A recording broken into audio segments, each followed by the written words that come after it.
I'm Howie with Hobie, and we're going to walk through the installation process of installing an Elite 7 Ti from Lowrance with a Totalscan transducer using the Hobie Guardian Revolutionary Transducer Mount.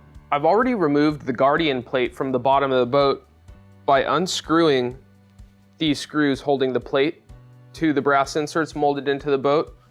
I've also taken off the flat plate here that comes factory installed, and I'm going to install the scooped plate. We'll be mounting a Totalscan, which will sit externally on here and be protected by this nose scoop. So you can find this in your owner's packet and follow along. The scooped plate will install from the inside of the plate, so just simply slot it in, drop it into place, and you're going to reuse the two screws that you removed to release the flat plate from the bottom of the Guardian. Now the next step in the process is going to be using the transamount bracket included with your fish finder to create holes for mounting the Totalscan transducer. There's screws included with your Lowrance product that will be used to through bolt through the plate and into the brass inserts in the transducer. To create the holes for mounting a Totalscan or other side imaging transducers that use through bolting hardware, invert the mounting plate that comes with your Lowrance and push it snugly against the scoop here. And you'll mark just the 4 back holes and use those holes to secure the transducer.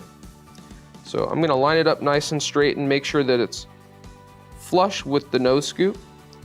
And I'm going to mark my drill spots here.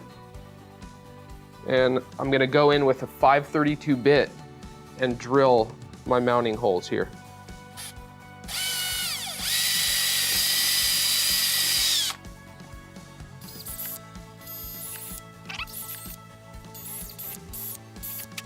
The next step is to thread the entire length of the transducer cable through the opening of the nose scoop on your Guardian plate. For through bolting the Totalscan transducer or other side imaging transducers using this mounting method, you'll use the included lock washer and stainless screw for mounting. So first the lock washer on the screw, and then make sure the threaded inserts line up with the holes you created in the Guardian. And I like to start them just finger tight and thread them in partially. That way I can kind of shift the transducer around to make it easier to install the other screws. One thing you'll need to remember before you start the transducer installation process, you want to remove this plate that's covering the scupper hole above the Guardian. Removing this plate will allow you to feed the entire length of the transducer cable up through the scupper hole so that you can route it in the hole and then back out again in front of the seat. So you can remove that and just kind of let it fall through there, that's fine. Now that we've got our Totalscan mounted on the Guardian plate, we can feed the cable through the scupper above the Guardian mount and just pull it all the way through. One critical step when installing a Totalscan or any other side imaging transducer is that you'll need to activate the retractability feature on the transducer mount. So to do that, you'll untie this factory tied knot and retie it around this bridle. That'll give you control inside the cockpit for raising and lowering the Guardian plate. I've just tied a double overhand knot, and it helps right here to grab a pair of needle nose pliers or something like that and pull on the tag end of the knot so to snug it up. So now that you're all bridled up, make sure that this knot sits at the center of the bridle, kind of even with these posts right here. Then you can invert the transducer mount and secure it to the bottom of the boat with these 3 screws here. Again, I like to manually do these with a simple screwdriver to make sure I don't cross thread or over thread into the inserts. Once you're finished up underneath the boat, you want to do a quick check that this pulley line is routed correctly. So it should come out of this hole and route from the wide end of the plate up over the top of the pulley and then exit down on the other side of the pulley closest to the screw hole and go straight down to the bridle. I'm gonna leave this loose for now until I get all the cable threaded through this 3-way plug and inside the hole. Use a Phillips head screwdriver to remove the 3 screws fastening the 3-way plug to the opening.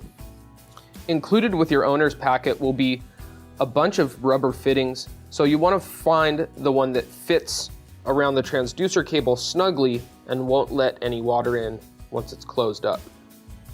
And then the next step is to take the gasket off the bottom of the 3-way plug and put that over the plug of the transducer cable and bring it all the way down here below where you've installed this rubber fitting.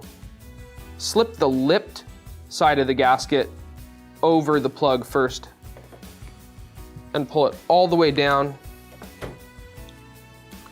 all the way below the transducer cable fitting that I installed on the wire. Go ahead and open the center hatch,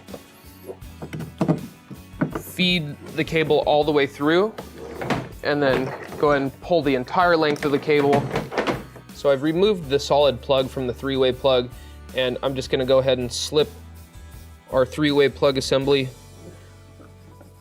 over that rubber fitting around the transducer cable, line it up with the gasket and the pre-drilled holes,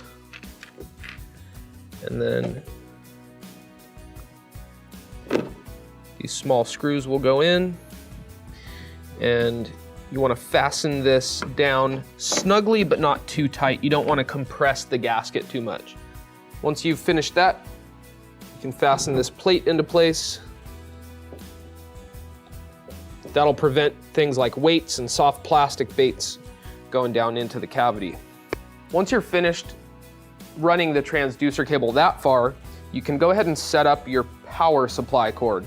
So I'm using Hobie's lithium fish finder installation kit in combination with the power cable that's included with the Elite 7 Ti. Opening up the fish finder installation kit, you find some extra wire, a battery holder, and lastly, the Nocqua lithium battery. One thing you'll want to be sure of is that you wire the included fuse with your Lowrance in line with the red wire coming from the power plug. So to wire up the fuse, I'm just using these orange Hobie waterproof wire connectors. You may have to take a little bit of the extra casing off the wire for the fuse box to get it to fit into the waterproof wire connector. So I've done that. I'm gonna feed it up in there. I like to take a pair of needle nose pliers and compress this just until you get a little bit of the dielectric grease to ooze out. That's how you know you've got a nice watertight connection.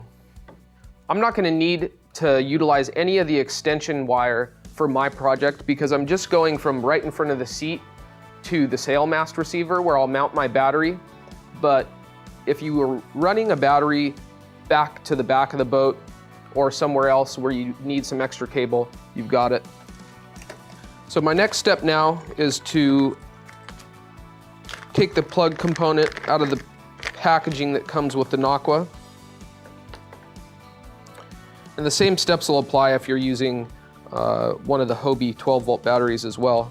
But this is a nice lightweight option. Give it a squeeze until you get some dielectric grease oozing out of there. So now you have your fuse wired in line with the hot wires. And the next step is to connect the ground wires. So one last Hobie waterproof plug. And you can kind of coil this up, tidy it up, and zip tie it as you prefer. Now that you've got your power cable all set up, you're ready to remove the 3-way through-hole plug in front of the seat next to the mat pocket on either side. And you can choose to have your cables exit the hole on either the left or right side, depending on your preference. I prefer my fish finder head unit to sit on the right-hand side of the boat because I'm right-handed and it allows me to easily manipulate the functions on the unit. So just take a screwdriver and unthread the 3-way plug, just like you did above the Guardian. You may have foam inserts in your boat sort of blocking your pathway to this hole here. And so if you do, you can just push it back, farther back in the hole to give you nice access there. So I like to run the power cable through and take about 10 inches of cable out. I'm gonna do the same thing with my transducer cable. But before I do so, I'm gonna coil it up nicely and put a zip tie around it so it stays. Snip the tag to finish it off. And you'll wanna push this bundle of wire to one side of the boat or the other so you can allow for the drop-in hatch to still sit properly.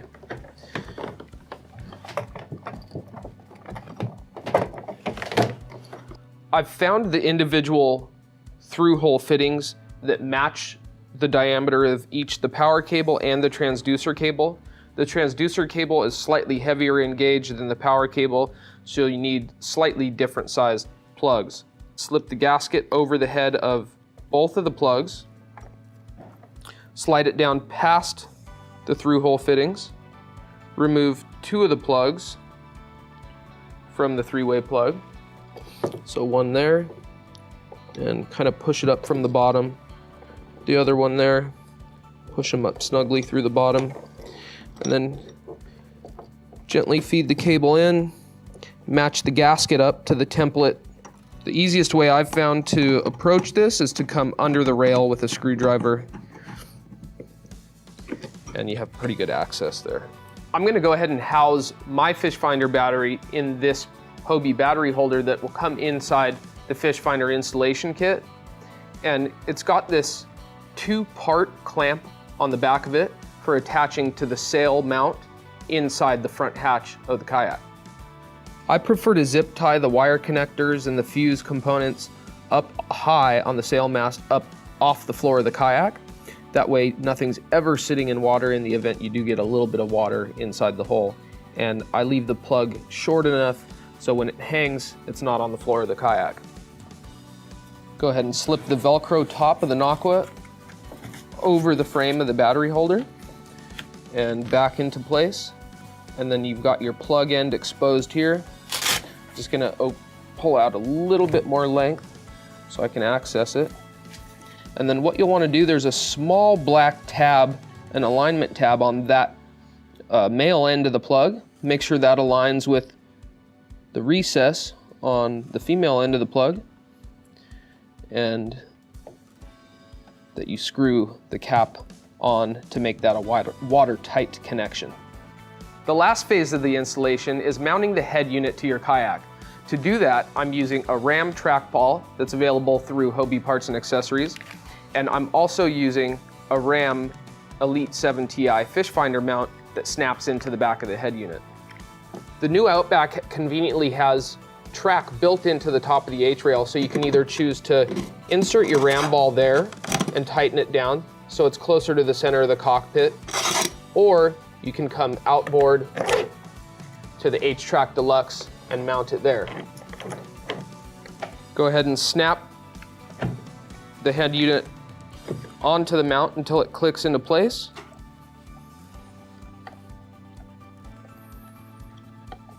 And I like to tilt it down so that I can see my plugs clearly.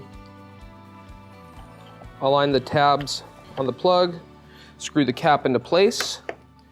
With the addition of a side scan transducer mounted to your Hobie Guardian, you're gonna wanna familiarize yourself with how to retract and deploy the Guardian shield. So there's a T-handle inside the cockpit on the left-hand side, or the port side of the kayak, that's labeled transducer. Simply pull that back toward the seat to cleat the transducer in the retracted position, and then pull it quickly back into the center of the boat to release it and deploy the transducer so that it can perform with a signal out to the side. That concludes the fish finder setup of the Elite 7 Ti using the Hobie Guardian to mount your Totalscan transducer.